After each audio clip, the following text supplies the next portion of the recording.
అదేంటి ఈ ఫెరీలో మనుషులతో పాటు కార్లు కూడా వెళ్తున్నాయి. ఈ ఫెరీలో కార్ పార్కింగ్ ఉంటుందని అసలు అనుకోలేదు. నేనైతే ఆస్ట్రేలియాలో ఫస్ట్ టైం ఫెరీ ఎక్కాను. ఈ మినీ క్రూజ్ లో ఎక్కడానికి ఎంత కాస్ట్ అవుతుంది అండ్ ఈ క్రూజ్ లో ఏమేమి ఉంటాయో ఈ వీడియోలో అయితే చూద్దాం మనం. Hi everyone, welcome back to my channel. First అయితే ఆస్ట్రేలియా అంటేనే బీచెస్. ఆస్ట్రేలియాలో ఎక్కడ చూసినా మోస్ట్లీ బీచెస్ ఉంటాయి. మీరు ఇక్కడ చూస్తున్న బీచ్ అయితే సోరెంటా అనే ప్లేస్ లో ఉంది. ఈ బీచ్ మేము ఇక్కడికే ఎందుకు వచ్చామంటే ఇక్కడ ఫెరీ రైడ్స్ ఉంటాయి.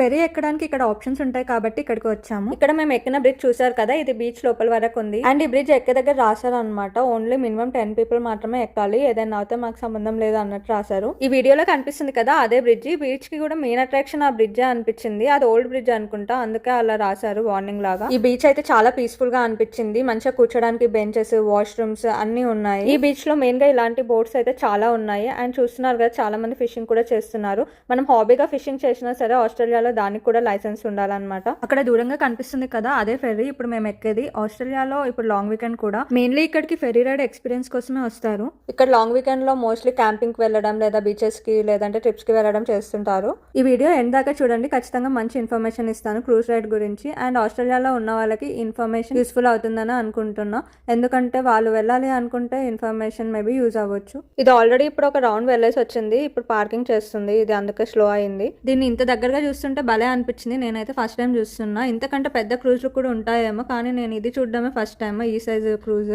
అది కూడా ఇంత దగ్గరగా. మనం ఏదైనా సరే ఇలాంటి కొత్తగా ఎక్స్పీరియన్స్ చేసినప్పుడు హ్యాపీగా ఫీల్ అవుతాం కదా. సేమ్ నేను ఫస్ట్ టైం ఫ్లైట్ ఎక్కినప్పుడు కూడా ఇలానే ఫీల్ అయ్యాను. ఈ ఫెరీని చూస్తున్నారు కదా, టోటల్ 3 floors అయితే ఉన్నాయి. ఏ ఫ్లోర్ లో ఏముందో నేను లోపలికి వెళ్ళాక చూపిస్తాను. ఫెరీ టూర్ అయితే చేస్తాను చూడండి. ఇది ఎక్కే ముందు మేమైతే బీచ్ లో కొద్దిసేపు టైం స్పెండ్ చేసాము. ఈ బీచ్ కి రావడానికి మెయిన్ రీజన్ అయితే ఫెరీ రైడ్ ఎక్స్పీరియన్స్ కోసమే వచ్చాము. మెల్బోర్న్ లో ఎవరైనా ఉంటే మాత్రం ఈ రైడ్ ని ట్రై చేయండి, ఖచ్చితంగా బాగుంటుంది. బీచ్ వ్యూ ని ఎంజాయ్ చేసే వాళ్ళకైతే ఈ రైడ్ బోరింగ్ ఏమి అనిపించదు. ఇక్కడ పిల్లర్స్ లాగా కనిపిస్తున్నాయి కదా, ఒక 6 ఉన్నాయి. వాటి మధ్యలో పార్క్ చేసేసింది ఇదైతే. మాకు ఈ షిప్ లో ఎక్కడానికి పర్ పర్సన్ వచ్చేసి $18 అయింది. అంటే మన కరెన్సీలో ఒక 1240 రూపీస్.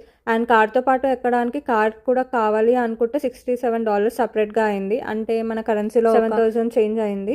టోటల్ గా $103 అయింది, అంటే ఒక 10,000 రూపీస్ చేంజ్. ఫస్ట్ మనం ఈ టికెట్స్ తీసుకున్నాక ఇక్కడ ఎంట్రీ గేట్ అయితే ఓపెన్ అవుతుంది. ఇక్కడ ఫెరీ బోర్డ్ అయ్యే ముందు ఇక్కడ పార్కింగ్ ఏరియా ఉంది, కార్ పార్క్ చేసుకోవడానికి. మనం ఇలా లైన్ గా పార్క్ చేసుకోవాలి. వాళ్ళు చెప్తారు ఏ రోలో పార్క్ చేయాలని కూడా. ఇక్కడ కార్ పార్క్ చేశాక మనం వెయిట్ చేయాలి. కార్స్ మూవ్ అయ్యేటప్పుడు మనం కూడా వాటితో పాటు మూవ్ అవ్వడమే. ఇక్కడ పార్కింగ్ స్పేస్ కూడా చాలా ఇచ్చారు. ఇప్పుడు ఆల్రెడీ అక్కడ నుంచి వచ్చిన వాళ్ళు అయితే ఇక్కడ దిగిపోతున్నారు. అందరూ దిగిపోయిన తర్వాత ఫస్ట్ అయితే వెహికల్స్ లేని వాళ్ళని పంపిస్తారు. అందరు వెళ్ళిపోయాక మెల్లగా అప్పుడు వెహికల్స్ అయితే పార్క్ అవుతాయి. అసలు ఎంతమంది ఉన్నారో చూసారో, వీకెండ్ అవ్వడంతో అనుకుంటే చాలా మంది కనిపిస్తున్నారు. నార్మల్ గా వీక్ డేస్ లో అయితే ఇంతమంది జనాలు అసలు అనిపించరు. వీళ్ళందరూ లోపలికి వెళ్ళిపోయాక అప్పుడు మెల్లగా కార్స్ ఒకటి వెనకాల ఒకటి డిస్టెన్స్ మెయింటైన్ చేస్తూ అయితే లోపలికి వెళ్తాయి. లోపలికి వెళ్ళాక కార్స్ ఎక్కడ పార్క్ చేస్తారో మీరే చూడండి. ఆల్రెడీ చూసిన వాళ్ళు, ఎక్స్పీరియన్స్ చేసిన వాళ్ళు, మాకేం కొత్త కాదు కదా అనుకునే వాళ్ళు ఇగ్నోర్ చేయండి. ఇది తెలియని వాళ్ళ కోసం తెలుసుకుంటారనే ఈ వీడియో. మళ్ళీ కామెంట్ బాక్స్ దీంట్లో ఏముంది అందరూ ఎక్కుతారు కదా అలాంటివి చేయకండి, ఎందుకంటే నేను ఫస్ట్ టైం ఎక్స్పీరియన్స్ చేశాను. నాలాగా ఫస్ట్ టైం ఎక్స్పీరియన్స్ చేసే వాళ్ళు కూడా ఉండొచ్చు కాబట్టి. అండ్ ఈ కార్స్ చూసారా, వెహికల్ కి మధ్యన గ్యాప్ ఇచ్చి డిస్టెన్స్ మెయింటైన్ చేస్తూ ఎంత డిసిప్లిన్ గా వెళ్తున్నాయో సిస్టమేటిక్ గా. చాలా బాగా అనిపించింది. కార్ షిప్ లోపలికి వెళ్ళేటప్పుడు కార్ పెట్టే స్పేస్ మాత్రమే ఉంటుంది. చూస్తున్నారు కదా, right side left side 2 sides ఉంటాయి. ఇంకా ఏ రోలో పార్క్ చేయాలని కూడా వాళ్ళే చెప్తారు మనకి.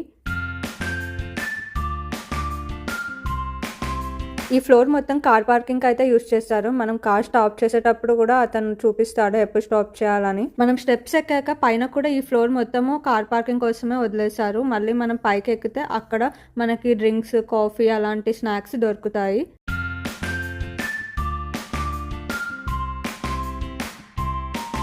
చూడటానికి షిప్ లో ఉన్నట్టే లేదు కదా, కానీ మనం షిప్ లోనే ఉన్నాము. ఇది సేమ్ బయట కేఫ్ లాగా ఉంది. నేనైతే చూడగానే లోపల ఇంత స్పేషియస్ గా ఉంటుందా అని అనుకున్నా. ఈ లోపల నుంచి అయితే ఇక్కడ విండోస్ లా కనిపిస్తున్నాయి కదా, అక్కడ కూర్చుంటే మనకి మంచి వ్యూ అయితే కనిపిస్తుంది. కానీ మోస్ట్లీ అందరూ బయట నుంచి చూడడానికి ప్రిఫర్ చేస్తారు, అప్పుడే వ్యూ బాగుంటుంది.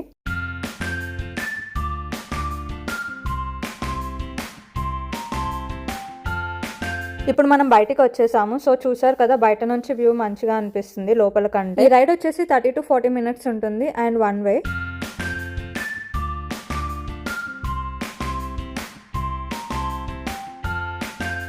ఇది టోటల్ పైన. ఇంకా ఇది వచ్చేసి టాప్ డెక్ అని అంటారు. ఇక్కడ నుంచి వ్యూ అన్నిటికంటే బాగుంటుంది. మధ్య మధ్యలో డాల్ఫిన్స్ కూడా కనిపించాయి. సన్సెట్ టైం అయింది అండ్ అలా వాటర్ మధ్యలో నుంచి వెళ్తూ ఉంటే ఆ ఫీలింగ్ చాలా బాగా అనిపించింది.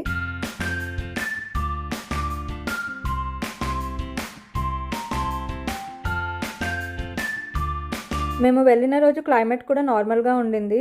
మనం వెళ్ళినప్పుడు క్లైమేట్ కూడా చూసుకొని వెళ్ళాలి. ఇన్ కేస్ వర్షం పడితే ఇలా వ్యూని మాత్రం ఎంజాయ్ చేయలేము.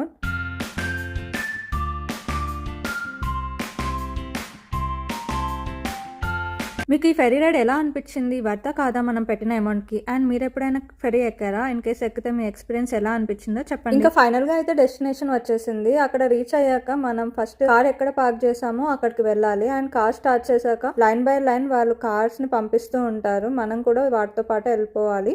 ఈ ఫెరీ రైడ్ అయితే నాకు వర్త్ అనిపించింది. ఎందుకంటే కొత్త ఎక్స్పీరియన్స్ కాబట్టి. ఇక్కడ చూస్తున్నారు కదా ఎన్ని కార్స్ ఉన్నాయో. సో మనతో పాటు వెహికల్ తెచ్చుకుంటే మనకు అది చాలా ప్లస్ అవుతుంది. ఎందుకంటే ఇది వన్ వే కాబట్టి. వన్ వే అయినందుకు మనకి ట్రావెల్ చేయడానికి మనం ఉండే ప్లేస్కి చాలా ఈజీ అవుతుంది. కార్ స్టార్ట్ చేసి పెట్టుకున్నాక అలా లైన్ బై లైన్ పంపిస్తూ ఉంటారు వెహికల్స్ని. ఇప్పుడు వెళ్ళేటప్పుడు మాత్రం కార్స్ని ఫస్ట్ పంపించారు, తర్వాత జనాలను పంపించారు. కాకపోతే ఎక్కేటప్పుడు మాత్రం ఫస్ట్ జనాలను పంపించి కార్స్ని పంపించారు. మొత్తానికి లాంగ్ వీకెండ్ అయితే ఇలా అయిపోయింది. ఇంకా బయట డిన్నర్ చేసేసి ఇంటికైతే వెళ్ళిపోయాము.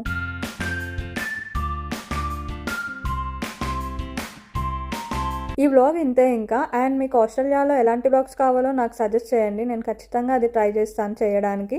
అండ్ ఈ వీడియో కనుక మీకు నచ్చినట్టయితే నా ఛానల్ని సబ్స్క్రైబ్ చేసుకోవడం మాత్రం మర్చిపోకండి. Thank you for watching this video. And ఇంకొక వీడియోతో మళ్ళీ కలుద్దాం. బాయ్.